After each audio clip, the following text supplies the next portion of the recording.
Recently supreme court bar association के elections हुए थे और उसमें president senior advocate Kapil Sibal को चुना गया है। इस फैसले से लीगल फ्रेटर्निटी को काफी खुश देखा गया था। रिजल्ट्स अनाउंस होने के बाद की सेलिब्रेशन पिक्चर्स तो आप सबके सामने आ ही चुकी होंगी। सीनियर एडवोकेट कपिल सिब्बल अपने बेबाक और स्ट्रॉन्ग ओपिनियन के चलते हमेशा से ही लाइमलाइट में रहे हैं। उन्होंने कभी भी जुडिशरी में होने वाली प्रॉब्लम्स, जजमेंट एनालिसिस और पॉलिसी सही है या नहीं, इनको लेकर अपने विचारों को बांधा नहीं है। यहाँ तक कि उनका एक यूट्यूब चैनल भी है विद द नेम दिल से विद कपिल सिब्बल, जहाँ वो लॉयर्स और रिटायर्ड जजेस के साथ रिसेंट मुद्दों पर डिस्कशन में इन्वॉल्व होते हुए नजर आते हैं। वैसे तो सीनियर एडवोकेट को कई बड़े टॉपिक्स पर बोलते हुए सुना जाता है, लेकिन एक टॉपिक जिस पर उन्होंने अपने व्यूज काफी खुलकर एक्सप्रेस किए हैं वो prevention of money laundering act से जुड़ा है। उन्होंने कई बार इस एक्ट के मिसयूज को एक्सप्रेस किया है। अपने एक डिस्कशन सेशन में कपिल सिब्बल को इस लॉ को थ्रेट टू ज्यूरिस्प्रूडेंस भी कहते हुए सुना गया था। रिसेंटली एक बार फिर से supreme court bar association president बनने के बाद एएनआई न्यूज को दिए गए उनके इंटरव्यू में उन्हें prevention of money laundering act पर स्टैटिक क्रिटिक करते हुए देखा गया है। उनके कहे एक स्टेटमेंट कि ये एक्रोनियम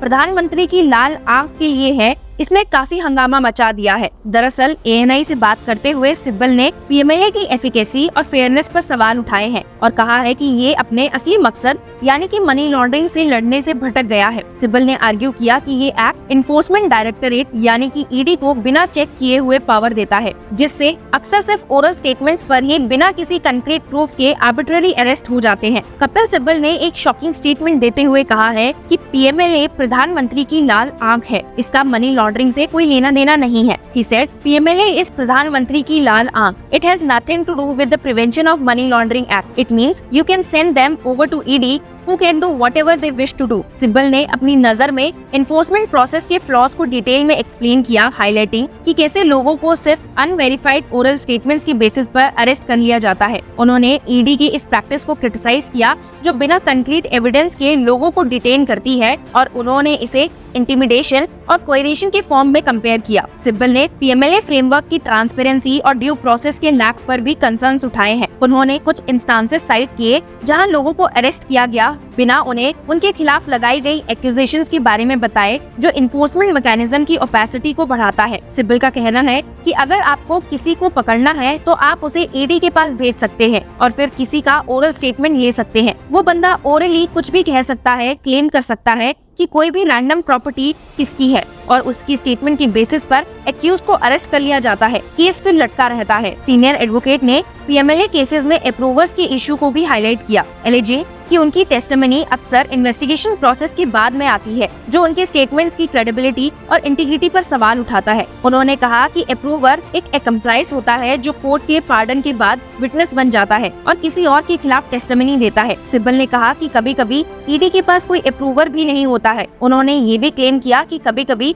ओरल स्टेटमेंट देने वाला बंदा बाद में केस में अप्रूवर बन जाता है। बाद के कुछ और स्टेटमेंट्स देने के बाद सीनियर एडवोकेट और राज्यसभा एमपी ने कहा कि the approver comes only in the 12th statement. In the initial statements, he did not take any name. He becomes the approver in his 12th statement and he give the money. PMLA को एक Frankenstein monster के रूप में describe करते हुए genuine law enforcement के बजाय सिब्बल ने इसे गवर्नमेंटल कोरेशन का एक टूल कहा है। उन्होंने काफी केसेस में कंक्रीट एविडेंस या मनी ट्रेल की कमी पर अफसोस जाहिर किया और कहा कि अरेस्ट सिर्फ अनसब्सटेंटेड एलिगेशंस के बेसिस पर किए जाते हैं। राज्यसभा एमपी ने रिसेंटली अरेस्टेड आम आदमी पार्टी के नेताओं को रेफर करते हुए कहा कि ये सरकार का स्ट्रॉन्ग आर्म है, इसका लॉ इन्फोर्समेंट से कोई लेना देना नहीं है। अरविंद केजरीवाल, मनीष सिसोदिया या सत्येंद्र जैन के खिलाफ कोई एविडेंस नहीं है, कोई मनी ट्रेल नहीं है, कोई नहीं कह रहा कि कितने पैसे किसने किसको दिए, कोई बैंक अकाउंट या कुछ नहीं, सिर्फ लोगों की ओरल स्टेटमेंट्स हैं। जब उनसे पूछा गया कि कोर्ट्स पीएमएलए के अंडर अरेस्ट लोगों को इजीली बेल क्यों नहीं देती, तो सिब्बल ने इस पे कहा, कोर्ट से पूछो,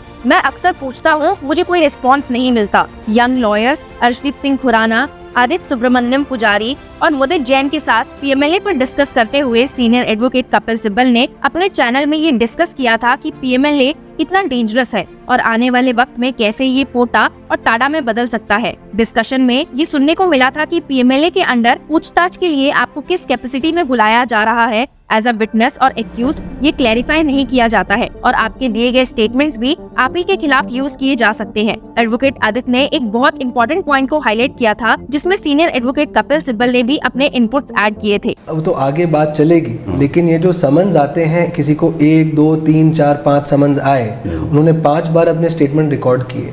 ये जो स्टेटमेंट रिकॉर्ड करे जाते हैं वो ऑन ओथ होते हैं और उनमें कोई भी पृष्ठ नंबर नहीं होता है एज अ डेली डायरी।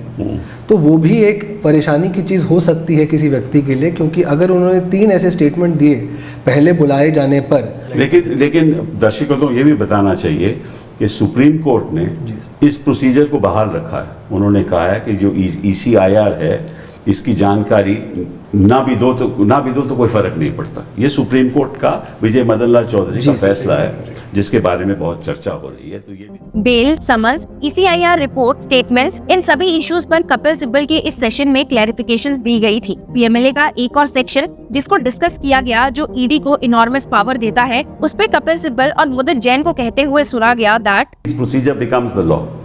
वो उसके लिए सेक्शन 71 पे रिलाई करती है। PMLA में एक सेक्शन डाला है कि PMLA will be applicable if it is applicable.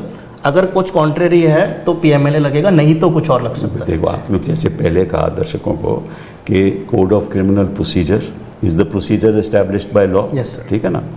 और अगर कोई PMLA में ऐसा प्रावधान है जिसमें ये कहा गया है कि कोड ऑफ क्रिमिनल प्रोसीजर का ये प्रोसीजर है, चाहे टेक फॉर एग्जांपल सीजर।